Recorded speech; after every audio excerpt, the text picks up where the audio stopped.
State sponsored কালকে যে ঘটনা ঘটেছে, এবং মমতা বন্দ্যোপাধ্যায় শুধু তো তৃণমূল কংগ্রেসের দলনেত্রী নন, তিনি 3বার রাজ্যের মুখ্যমন্ত্রী হয়েছেন, 7বার এমপি হয়েছেন, দীর্ঘদিন ধরে রাজনীতি করছেন, এবং আগেও দুবার রেল মিনিস্টার, একবার স্পোর্টস মিনিস্টার, একবার কোল মিনিস্টার, 4বার মন্ত্রিত্ব চালিয়েছেন।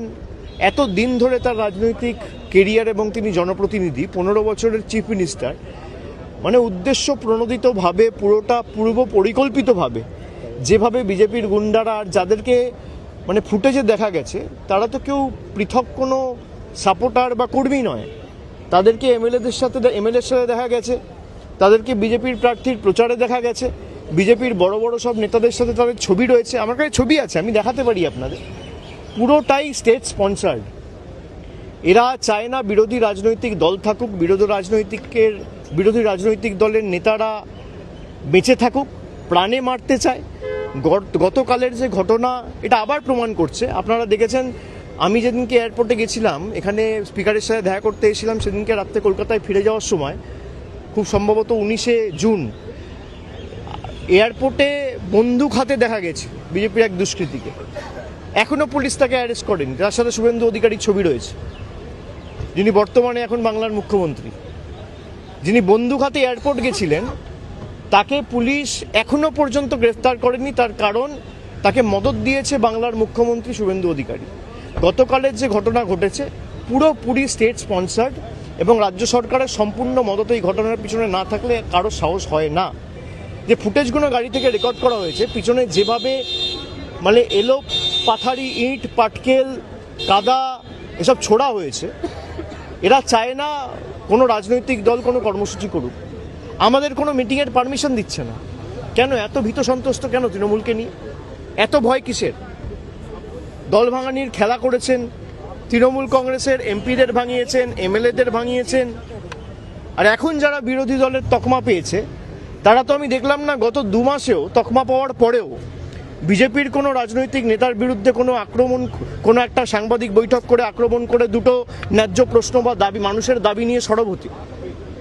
তারা আক্রমণ করছে তৃণমূল কংগ্রেসকে, তারা আক্রমণ করছে মমতা বন্দ্যোপাধ্যায়কে, তারা আক্রমণ করছে আমাকে, তারা আক্রমণ করছে এখনো যারা তৃণমূল কংগ্রেসকে ভালোবেসে দলটা করছে তাদের। এই বিজেপি আর বিজেপির বি টিম মিলে বাংলাটাকে শেষ করেছে।